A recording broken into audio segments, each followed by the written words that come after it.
Show. Bom dia, boa tarde, boa noite. Meu nome é Carlos Lucena Colasso, estou aqui para apresentar nossa terceira palestra, terceira e última palestra da sétima edição do PETEDx, certo? O PETEDx é um projeto oferecido, para quem não conhece, pelo PET Elétrico UFC, né? Nosso projeto, ele oferece algumas palestras, né, sobre variados assuntos e trazendo pessoas de todo o Brasil para falar para vocês, tranquilo? Nosso tema de hoje será sobre materiais semicondutores e nanotecnologia, saindo da quântica e chegando em novos dispositivos. O palestrante é o professor Ivan Guilhom. Para quem não conhece, ele é formado em engenharia eletrônica e em física atômica e molecular pelo ITA. Ele é membro também do comitê científico do B8 Projetos Educacionais e tem vasta experiência participando e ensinando alunos de Olimpíadas Científicas de nível nacional e internacional. Também é autor de um livro chamado Em Física Nível Olímpico, certo? Física em Nível Olímpico. Professor, passo a palavra para o senhor.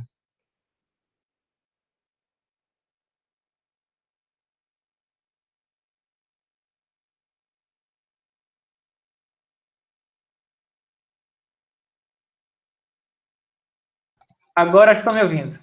Isso. Ótimo, maravilha. Esqueci de desmutar. Aí, vendo o meu slide também? Alô? Alô, alô? Tudo Estão vendo perfeito. meu slide? Perfeito? Ótimo. Tá, então Perfeito. eu vou começar. Se eu parar alguma coisa, aí vocês falam e se travar alguma coisa, enfim, tá? Certo. Então, obrigado pela introdução, né? Meu nome é Ivan, eu sou cearense também, né? Nasci em Fortaleza e morei aí até os meus 18 anos. E aí eu saí para vir para o ITA, fiz graduação em engenharia, né? Sempre gostei muito de física, né? Então, como falaram assim, eu fiz a Olimpíada de Física, me apaixonei por exatas, por ciência, né? E aí eu vim aqui fazer engenharia, né? E na verdade eu fiz o caminho contrário do que está proposto nessa palestra, né? Então eu saí da engenharia de dispositivos e acabei vindo para mecânica quântica, né? E eu vou falar aqui mais ou menos um pouco o que eu faço no meu trabalho de pesquisa aqui no ITA, tá? Então, eu faço parte do grupo de materiais semicondutores e nanotecnologia, né, no departamento de física aqui, e a gente trabalha, como eu vou falar, física matéria condensada, que está bem ali na interface entre física pura, física aplicada, engenharia, eletrônica, química, né? Então, às vezes é um pouco complicado de falar o que a gente faz, tá? Mas então, né, nessa palestra, né, eu vou ter como objetivo, né, apresentar algumas coisas do que eu trabalho e pesquiso em física, né, que está intimamente associado aí a dispositivos, a tecnologia como um todo. Tudo bem? E então, vou ver se eu consigo fazer mais ou menos uma meia hora, né, e depois a gente abre espaço para algumas perguntas. Tudo bem? Tá, então eu queria começar com algumas imagens, né, para mexer um pouco com a imaginação de vocês, né? O que a gente precisa para chegar num dispositivo como esse, né? Então, uma folhinha ali que você teria o seu tablet ou uma TV que você dobraria, né? Para você colocasse no bolso, né? Então, o que nós precisamos ter de pré-requisito para chegar em alguma tecnologia como essa, certo? Então, por que a gente não faz celulares que dobram, né? Isso aí passa por uma série de motivos, tá? E principalmente tem a ver com circuitaria, tem a ver com materiais que compõem esses circuitos, né? Então, a parte de lógica, a parte de software, né, basicamente não tem muita distinção. Se você está trabalhando numa eletrônica embarcada em um avião, num celular, num computador, enfim, né, no supercomputador, basicamente os programas que você vai fazer são os mesmos, né, os algoritmos, a parte de computação, né, mas a parte de implementação eletrônica, né, é profundamente diferente em cada uma dessas áreas, né? E por sua vez, essa eletrônica subentende, né, um substrato material que compõe esses circuitos, né? Então, basicamente o que faz com que nós não tenhamos celulares que dobrem e dê para colocar no bolso, né, é que nós não temos materiais semicondutores e dispositivos, transistores, circuitos integrados, né, flexíveis, tá? Então, basicamente, o que eu quero dizer aqui é que o surgimento de novas tecnologias implica, né, requer, na verdade, o domínio de diferentes materiais, né? Se vocês olharem a história antiga da humanidade, as idades antigas, né, são nomeadas a partir dos materiais que o ser humano domina, né? A gente tem a idade da pedra lascada, a idade do bronze, a idade do ferro, a idade do aço, né? A gente pode se dizer que nós estamos na idade do silício, né? Então, basicamente, tecnologia e domínio dos materiais, né, conhecimento sobre eles está intimamente ligado, né? O que impede que o ser humano, né, ele tenha uma geração de energia, né, limpa, sustentável, que possa permear aí e gerar toda a energia que nós precisamos, né, de forma limpa e barata, né? Basicamente, a gente precisa ter mecanismos de geração de energia que sejam limpos e sustentáveis, tanto do ponto de vista ecológico quanto do ponto de vista econômico, né? E para isso, o que a gente precisa? A gente precisa dominar, né, a produção de materiais no nível de perfeição cristalina atômica, né? Excelente, né? Então, defeitos, né, estão ali tem que ser uma coisa da ordem de 1 para milhões e milhões e mais bilhões, né? Então, no nível de tolerância de defeitos, né? Assim a gente consegue uma melhor qualidade de cristais, né? E fazer isso de forma escalável, sustentável e barata, né? Então, a gente precisa conhecer os materiais e saber como produzi-los no alto grau de pureza, né, e limpeza, de forma sustentável e que nós possamos garantir que eles não se degradem com o tempo. Então, essa parte de tratamento e preservação de materiais, né, e saber como eles interagem com outros fenômenos da natureza, né? No caso aí, energia solar, o conhecimento profundo, né, de como a matéria interage com a radiação, né, é basicamente a base do que dá sustentação aí à energia solar. Indo aí nessa onda de interação matéria e luz, né, radiação, a gente tem aqui uma coisa bonitinha de fibra ótica, né? Mas quais são as implicações quando você conhece bem, né, essa interação entre a matéria e a luz, né? Então, por exemplo, aqui a minha internet não é mais a fibra ótica, né? Mas com certeza tem alguma parte da estrutura que é baseada em fibra ótica, né? Então, esse domínio de como você gera pulsos ópticos, né? Como você recebe, como você cita correntes elétricas a partir de luz, ou o contrário, né? Luz a partir de correntes elétricas, como, por exemplo, a minha tela do meu computador agora, ou a tela que eu assisto TV, né? E por aí vai, né? Isso aí acarreta um grande avanço, né, em telecomunicações, né? Em transmissão de dados, que tem tudo a ver com, por exemplo, o Netflix que você assiste, né? Isso tudo aí tem várias camadas, né? E a camada mais básica é aquela que lida com a natureza, né, bruta, né, com a matéria, com a radiação, né? Então isso tudo passa por um domínio físico, né? Tanto do ponto de vista tecnológico, mas principalmente do científico. E por fim, né, essa última slide de motivação, né? Você tem essa máquina aí, que aí eu costumo brincar, se eu tivesse mais tempo, do que seria esse negócio, né? Então, basicamente isso aí é o computador quântico da IBM, né? Então, essas novas tecnologias, né, que propõem muito, basicamente, esse computador quântico, na hora que ele crescer e for mais escalável, né, com mais bits e mais memória, e para a gente poder fazer operações mais complexas, né, isso aí é uma grande ameaça a todo o sistema de criptografia que existe no nosso mundo, né? Então, na hora que fizerem o computador quântico, vai ter que se virar para obter outro algoritmo de segurança, né?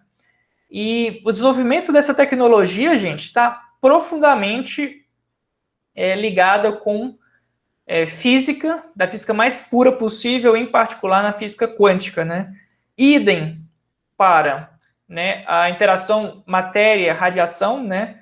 Tanto do ponto de vista ali de geração de pulsos ópticos, elétricos, com células solares que estão baseadas em semicondutores, que você só consegue entender esse tipo de material com teoria de bandas, né, que é o desenvolvimento da mecânica quântica, e idem para toda a eletrônica, né, eletrônica, elétrica, no final, em última em última instância, é física aplicada, tá?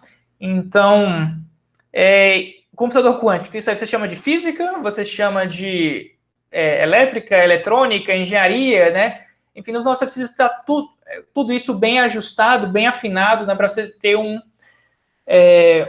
engenho como esse, que é o que dá nome à engenharia, né? Então, é sobre isso que a gente está falando, né? E tudo isso aí, assim, passa por exemplo, essa aplicação passa por supercondutores, né? Passa por estados quânticos, né? Que você está olhando ali o estado ali no microscópico do microscópico da matéria, tá? Então, eu vou falar de uma parte da física que tem a ver com todas essas aplicações que eu falei, né? Que é a física da matéria condensada, né? Basicamente, esse uso de novos materiais, né? Essas novas aplicações surgem de novas propriedades que você tem e você consegue, né? Olhando essa parte da física, que é explicada pela física quântica, né? Ela te fornece algumas propriedades, né? E essa parte da física, né? Que estuda esse tipo de materiais é a física da matéria condensada, né? Então, vamos falar um pouco mais sobre essa parte da física, que é basicamente o que eu trabalho, e essa parte que engloba semicondutores, que engloba nanotecnologia, né? Então, essa parte da física, tá? Ela é uma parte muito grande, certo? Então, a pesquisa atual em física, né? Aproximadamente um terço dela está relacionada à física da matéria condensada, né? Então, basicamente, grande parte da física está dedicada a essa parte, né? Ela está no mundo à tua volta, né? Então, basicamente, é a ciência que explica por que metal é um bom condutor de calor, por que a lâmpada solar emite luz, por que a sua lâmpada emite luz, por que o copo é transparente, por que a parede é firme, né? Por que a sua tela, quando passa corrente, emite luz, né? A propriedade dos materiais, né, tem muito a ver com a parte de tecnologia, então esses novos desenvolvimentos da tecnologia passam, como eu falei, por novos materiais, né? Então, esses grandes avanços, né, recentes da tecnologia passam por essa física aí, né? Então, é uma parte da física que explica as propriedades dos materiais, né, tanto do ponto de vista macroscópico, né, quanto do ponto de vista microscópico. Então, basicamente, o que eu trabalho, né, o meu input são átomos e posições, né? Então, eu parto do ponto de vista microscópico, né? Mas, naturalmente, eu quero chegar a dispositivos que operam macroscopicamente, né? Então, a gente está em um esquema bottom-up, né? Que a gente parte de materiais, né? E quer obter algumas propriedades que sejam interessantes para desenvolver dispositivos, né? Essa parte da física a gente está interessado na matéria condensada, como o nome fala, né? Ou seja, condensada não tão condensada quanto uma estrela de nêutrons, né? Que você tem toneladas no centímetro cúbico, mas que sejam ali líquidas ou sólidas, né? E que a gente conhece muito bem a interação que existe entre os entes que a gente vai trabalhar, né? A saber, basicamente, interações coulombricas. Então, a gente tem núcleos, uma sopa de elétrons, e todos esses corpos interagem através de interações coulombianas, né? E então a interação é conhecida. O nosso problema é que a gente precisa resolver, né? Se você já estudar alguma coisa de mecânica quântica, né? Uma equação de Schrödinger dá um ótimo trabalho fazer para um corpo, né? Na minha disciplina que estou dando de quântica agora, né? Eu brinco aí muito só com o corpo ali sozinho, né? Aqui a gente tem que lidar com 10 a 23 corpos, né? Interagindo simultaneamente, e isso implica que a função de onda vai ter 10 a 23 variáveis, né? Então é um problema que é muito sofisticado e basicamente é isso que não só a gente trabalha, né, matéria condensada, mas matéria nuclear e muitas outras, né? Esse tipo de equações, né? Então, basicamente está interessado aí, como eu falei, em sólidos e líquidos, e a gente está interessado aí na formação de novas propriedades, né? Em átomos, moléculas, cristais, né? E de qual forma a gente pode misturar esses átomos, né? E obter novas propriedades que sirvam para alguma coisa, tá? Naturalmente, tem várias subáreas, átomos frios, biofísica, né? tem parte de decodificação de DNA, como implementar isso, né? Basicamente, eu vou dar uma certa ênfase a mais em física do estado sólido, né? Pensando que eu não vou estar interessado em fazer um celular. Ok, eu quero um celular dobrável, mas um celular líquido talvez seja um pouco inconveniente, né? Essa parte de física matéria condensada ou física do estado sólido, né? Ela em um slide pode ser resumida mais ou menos assim, certo? O que a gente está fazendo aqui? A gente está montando, né, materiais com átomos, né? E você tem os diferentes átomos, diferentes possibilidades, né? Você vai arranjar esses átomos em algum arranjo, certo? Então você tem matéria e forma ali que vão te dar várias e várias possibilidades, né? Então, a rigor, né, em algum grau, você, eu, esse computador, essa minha mesa e, sei lá, o vidro que está na minha janela, nós somos feitos de núcleos e elétrons com alguma forma específica, né? Então, nossa tarefa aí é brincar com esse playground de possibilidades, tá? Isso pode ser, né, feito de diferentes abordagens. Uma é a síntese desses materiais, né? Como crescer o material que eu imaginei do jeito que eu quero, de maneira controlada. Tá? Então, você pode fazer uma carreira inteira em crescer materiais, tá? Outro tipo de abordagem é a caracterização. Ou seja, vamos imaginar que eu construí um material ali, que pode ser, por exemplo, nanométrico, né? Como é que você valida que você realmente cresceu o que você acha que você cresceu? Né? Como é que você mede os tamanhos de coisas nanométricas? Como é que você olha uma estrutura, por exemplo, de um DNA, né? Como é que você investiga que o que está olhando é realmente o que você quer, né? Como é que você caracteriza as propriedades, né? Para a gente saber que tipo de material a gente deseja, né? Isso é outra abordagem, né? E uma muito recente, né? Que é a que eu trabalho, que vai ser que eu vou dar uma ênfase daqui para frente, né? Vai ser a parte de teoria e simulação, né? Até o século XIX, né, tipicamente a gente tinha uma abordagem na física que primeiro aconteciam as observações experimentais e depois a teoria precisava correr atrás de explicar aquele fenômeno, né? No século XX, a gente desenvolveu uma teoria quântica, né, em que a gente teve basicamente uma teoria muito geral para materiais, em que a gente tem uma inversão um pouco desse paradigma, né? A gente tem uma teoria muito poderosa que a gente foi desenvolvendo, em que, por exemplo, previu-se o fenômeno de emissão de luz a laser, né? Por emissão estimulada, que teria grandes potenciais de aplicações tecnológicas, né? Então, 30 anos depois é que foi se fazer o primeiro laser, né? Isso aí para outras coisas, né? Não só em matéria condensada, mas para mim relatividade, ondas gravitacionais, que demorou quase um século inteiro, né? Então, a gente está ali na parte de teoria, né? E com o advento de computadores cada vez mais poderosos, né? A gente pode agora fazer essa parte de caracterização, né? Investigação de propriedades em computador, tá? Então, basicamente, meu laboratório aí é um supercomputador que a gente roda simulações, né? E dada esse input aqui de átomos e uma forma, a gente consegue obter propriedades, né? E testar, então, e fazer buscas de novos materiais para uma dada aplicação.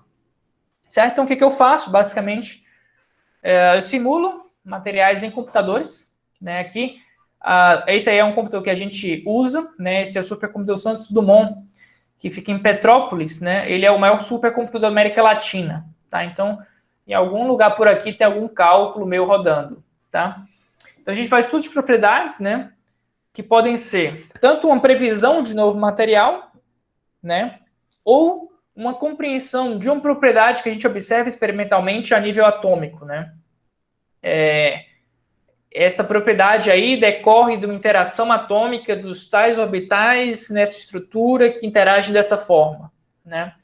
Isso aí eu posso explorar de um ponto de vista estrutural, mecânico, vibracional, propriedade eletrônica, propriedade ótica, termodinâmica, né, qual que é a miscibilidade de um no outro, esse material é estável, não é estável, interage magneticamente de alguma maneira, né? eu não trabalho com isso, mas você pode investigar supercondutividade com isso, né? E aí a gente, nessa área, a gente pode simular materiais, investigar os materiais ou desenvolver novas metodologias, né, e ferramentas computacionais que podem ser usadas pelo nosso grupo ou pela comunidade como um todo, né? E a gente tem aí no nosso grupo, né, algumas diferentes linhas de pesquisa, né? Semicondutores, né, uma coisa mais, a gente chama de book, né, um material 3D. Nanotecnologia, né, vou falar mais para frente, nós investigamos materiais extremamente finos, né, da espessura de um átomo, ou ainda desenvolvendo metodologias de cálculo, né? São aí as 3 grandes áreas que norteiam o nosso grupo de pesquisa aqui no ITA, tá? E nessas linhas gerais, né, o que a gente estuda, né, em termos concretos, né? Materiais semicondutores, alguns de interesse que a gente tem para energia solar principalmente, né? Então, óxidos de galho, óxido de índio, né, que são usados para serem condutores transparentes, né? Basicamente, o que você quer na célula solar é que entre luz você cite um elétron para uma banda de condução e colete ele com um condutor. O problema é que esse cara tem que ser transparente para entrar luz na sua célula solar, né? Então, quais são os melhores materiais nesse sentido, né? Então, a gente estuda, por exemplo, óxido de galho, né, óxido de índio, né? Ligas semicondutoras, né? Então, aqui eu coloquei o nitrato de índio e de galho misturados, né? Então, a gente tem essa mistura de materiais que a gente consegue controlar quimicamente a composição dela para obter um material específico que absorva luz em determinada frequência, né? Então, a gente costuma trabalhar com esse tipo de contexto, né? Nanomateriais, a gente... aqui eu citei ponto quântico, nanofio, né? Materiais 2D é uma coisa que a gente tem muito forte, que eu vou falar mais para frente, né? São materiais que têm a espessura de 1, 2, 3 átomos, né? Então, nesse grau de coisas muito pequenas, né? Na verdade, a gente costuma até falar em menos de nanômetro, né? Em angstroms. Uma série de fenômenos novos acontece, né? A perovskitas são um material super novo para células solares, né? Não sei se vocês já viram falar, que podem ser tanto 3D quanto 2D. E interfaces, né? Tem um prêmio Nobel que não me recordo o nome agora, né? Mas ele fala que o dispositivo é a interface, né? Onde tudo acontece ali. Então a gente pode também calcular esse tipo de interfaces, né? Que vão te dar informações valiosas sobre como um dispositivo funciona. Tá? Então, vamos seguir adiante aí com algumas aplicações, né? Agora vamos falar de materiais 2D. Tá? Eu vou falar bem rápido, se vocês tiverem alguma curiosidade, vocês podem me perguntar depois, tá? Mas basicamente falar um pouco do grafeno, que é um material que foi feito em 2004, foi sintetizado pela primeira vez, né? O artigo publicado em 2005 e o prêmio Nobel em 2006. Tá? Então, é um material que é super famoso por propriedades muito ímpares, né? Ele é um material fortíssimo, né? Com portadores de carga de massa, né? Fator massa aí baixíssimo, né? Na verdade, massa nula. Os elétrons viajam com velocidade da luz sobre 300, é altíssimo, né? Uma altíssima densidade de corrente, muito maior que o cobre. Uma altíssima mobilidade de carga, muito maior que o silício, né? Uma altíssima extensibilidade, capacidade de esticar sem quebrar, né? O que a gente costuma dizer que é um material superlativo, né? Para vocês entenderem o que isso significa, né? Significa que a gente poderia ter uma internet 100 vezes mais rápida, por exemplo, né? Fazendo transmissores ou receptores à base de grafeno ao invés de silício, né? Uma altíssima densidade de carga, a gente precisaria de menos espaço para transmitir corrente, né? Poderia ser flexível, uma eletrônica baseada em grafeno, né? Ele é forte, ele é confiável, né? Basicamente, ele é feito de carbono com uma camadazinha aí de carbono sp2, né? Mais ou menos como uma única camadinha ali tirada do grafite, né? Que tem capacidade de afetar eletrônica, química, medicina, setor aeroespacial e por aí vai. E, na verdade, gente, esse cara aí foi só o abre-alas de toda uma área da física que a gente trabalha, né? Que é a física dos materiais 2D, né? Tem nitrito de boro, de calcogenetos, fosforeno, siliceno, germaneno. Tá, eu trabalho basicamente com materiais 2D e assim, tá sempre vindo novidade nova aí nesse ramo da física, né? Esses aí foram os dois que fizeram grafeno e ganharam o Nobel poucos anos depois, né? O Guy e Novoselov. Eu comecei a trabalhar com isso logo em seguida, em 2011. E aí, para vocês verem aí um espectro recente, né? Isso aí tem uma série de aplicações, não só científicas, mas tecnológicas, né? Então, primeiro isolou-se em 2005 o primeiro semicondutor 2D, né? Verificou-se que obtém-se novas propriedades não só para o grafeno, mas para outros materiais, né? Em 2011 faz-se o primeiro transistor. Em 2012 você pode fazer uma eletrônica, né? Que basicamente faz uma lógica baseada em se passa ou não passa elétrons. Você pode fazer uma vala eletrônica, né? Com onde o elétron está em determinado vale de uma estrutura de bandas, né? Foi-se construído fotodetectores 2D que tem uma sensibilidade a gás, a luz altíssima, que não se observa em materiais 3D.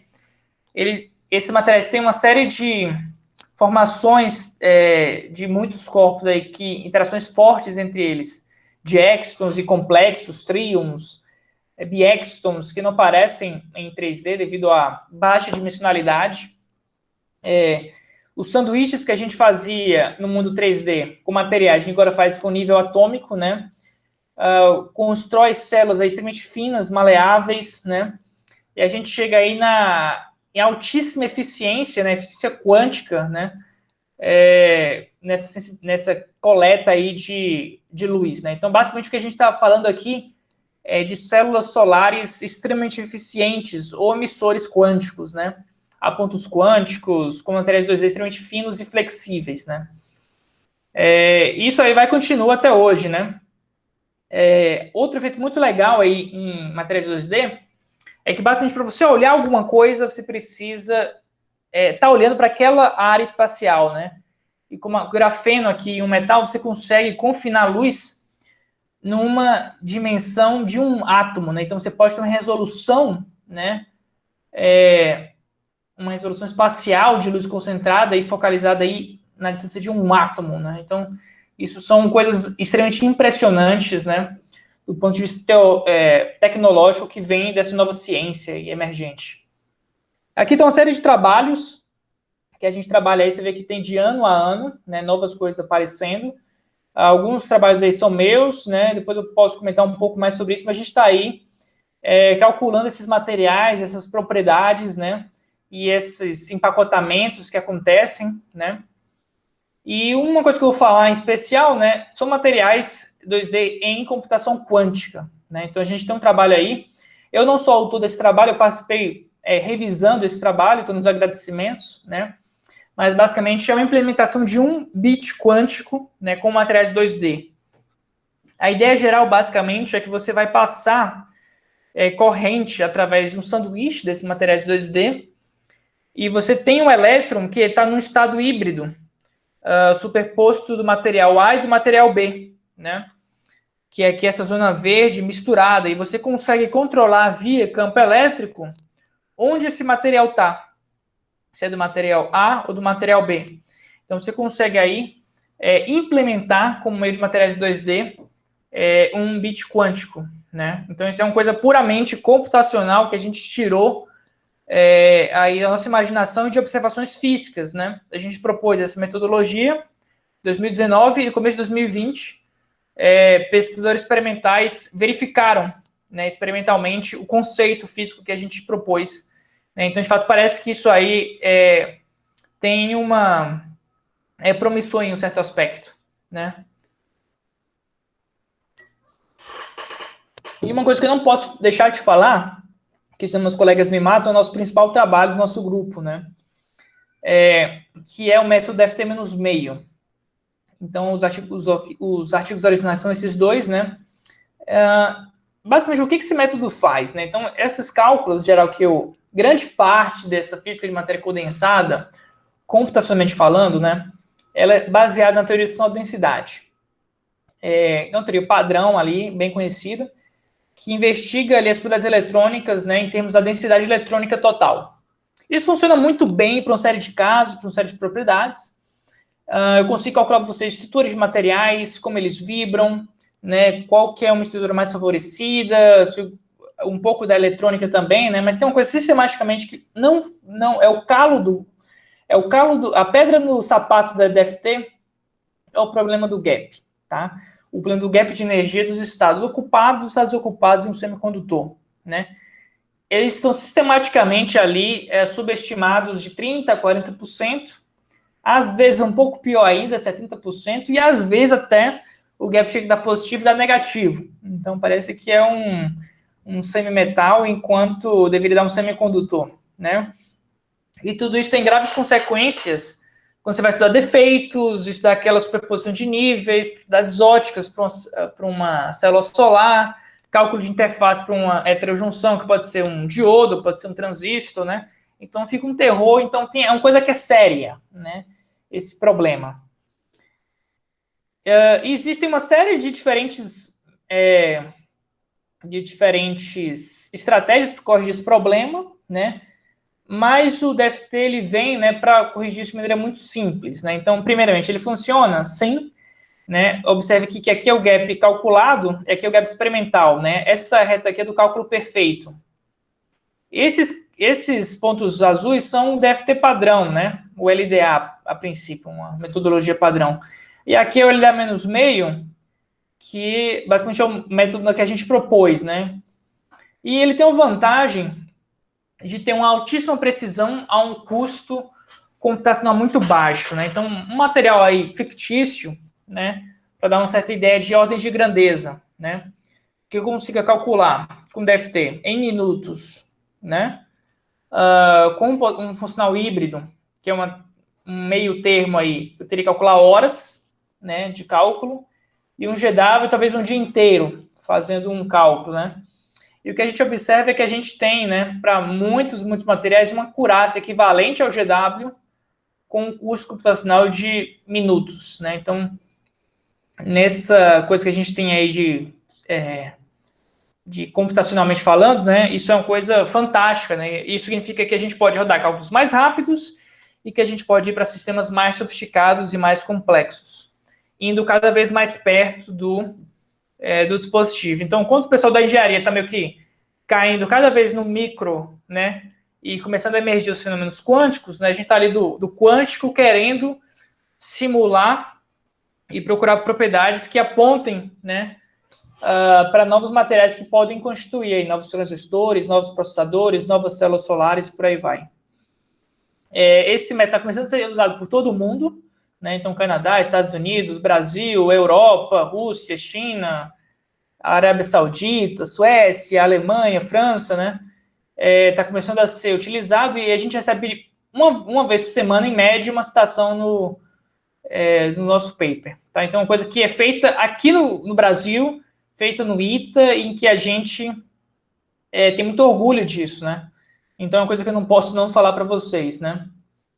E a gente desenvolveu isso ano a ano, né? Com materiais, com interfaces, com ligas, semicondutores magnéticos, defeitos, né? Essa interface, entendam, gente, uma coisa como um diodo, um transistor, né? Materiais 2D, que eu entrei aqui, né? Óxidos, isolantes, e aí perovskitas, né? Que é uma aplicação bem nova, né? E aprofundando um pouco mais perovskitas, que a gente tem um grande foco do nosso grupo hoje em dia nesse tópico, né? Basicamente, são materiais que têm uma determinada estrutura, como essa aqui que está mostrada para vocês, né? Em que, né, de poucos anos para cá, né, ela conseguiu bater tranquilamente o rendimento das melhores células de silício, né? O problema do silício é que a gente está já há 50 anos trabalhando com ele e a gente já saturou aí a tecnologia de silício, né?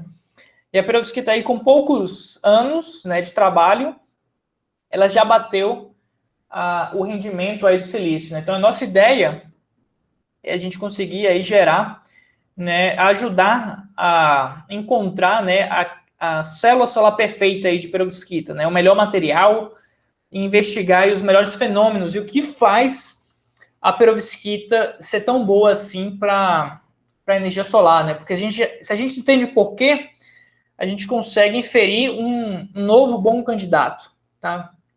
Então, a gente tem vários trabalhos que a gente está começando agora nesse tópico, né? aqui eu tomei um trabalho recente, né? Que é em ligas perovskitas, né? Então elas têm alguns reveses ainda, né? Por exemplo, a gente precisa trabalhar ainda a resistência dela à degradação, né? Isso é um ponto bem importante. O segundo é que as perovskitas que são comumente usadas usam certos metais pesados, por exemplo, chumbo, que é tóxico, né? Então aqui a gente fez um estudo em que a gente removia um pouco de chumbo e colocava estanho, que é um material parecido, né, que a gente consegue trocar um pelo outro, né? A gente mostra que o sistema é estável, né, que se mistura bem, e o que a gente mostrou é que a gente consegue fazer esse gap, né, entre os estados ocupados e os estados vazios, né, que o elétron pode ser promovido para lá, a gente diminui esse intervalo. Isso significa que a gente pode explorar uma faixa maior do espectro visível. Ou seja, a gente pode contribuir para aumentar ainda mais o rendimento da célula solar, né? Então, observe que aqui a gente fica com uma área mais vermelha, essa área mais baixa aqui, então a gente consegue prever, em termos computacionais, né, uma forma de apontar para refinar esses novos dispositivos, né? E, de fato, isso é verificado experimentalmente, né? A gente consegue aí reduzir em 30%, né, o consumo aí de chumbo e melhorar o desempenho desse perovskita. Então, basicamente, nosso trabalho é estar ali fazendo cálculos, propondo novos métodos, né, investigando materiais que podem ser 3D, podem ser novos, podem ser 2D, podem ser nanométricos, né? E aí a gente brinca, então, com esses materiais em diferentes posições e explora as diferentes propriedades que podem emergir desses arranjos, tá? Então, basicamente, as nossas conclusões são que a ciência básica se fala muito, né, que ela às vezes está na torre de marfim sem falar com ninguém, mas nem sempre ela vem dissociada de avanços tecnológicos. Tá? Então, física matéria condensada, como eu mostrei para vocês, é uma coisa que eu não falei nada de conta, nada tanto de teoria, né, mas ela tem um arcabouço físico, né, muito sofisticado, né, mecânica quântica pura, né, mas que está ali falando ali dia a dia com avanços tecnológicos, né. Então, a física matéria condensada, né, física de estado sólido, matérias 2D, perovskitas e por aí vai, né, são ótimos exemplos do que foi dito acima, né, e mostrar para vocês, né, que com simulações computacionais a gente consegue prever vários fenômenos, né, importantes que podem virar novos dispositivos, né. Então, tem um cientista do laboratório ali pondo a mão na massa, mas que ele está procurando testar, mas a gente consegue também testar muita coisa de forma puramente computacional, tá bom? Então, era isso que eu queria falar para vocês, né? Agradeço muito a atenção por vocês. Vocês podem... Vamos conversar um pouco aqui depois da palestra, né? Mas vocês podem notar também o meu e-mail. A gente está sempre recebendo alunos para fazer iniciação científica, mestrado, doutorado, né? Pode ser um engenheiro que quer começar a trabalhar com esse tipo de física. Eu, por exemplo, sou engenheiro e saí da engenharia eletrônica e fui fazer um doutorado direto em física, no ITA. E aí a gente tem colaborações com a UFC, com o grupo de matéria condensada, né, do professor Gil, o Milton, o Andrei, o Diego, né? É um grupo aí muito forte da física e da UFC. E também podem me seguir aí e conversar comigo no nível Ponto Olímpico aqui no Instagram, tá bom? Então, gente, muito obrigado pela atenção. Vou ficar satisfeito em responder algumas dúvidas que vocês tenham. Agradecendo desde já ao senhor, professor, a sua presença. Foi incrível a palestra. E estamos abrindo aí para vocês fazerem perguntas, pessoal. Quem quiser fazer pergunta, pergunta aí no chat, certo? Que o professor vai responder aí por um tempinho. Boa noite, pessoal. Eu acho que pode tirar a gravação, que aí a pessoa fica mais à vontade.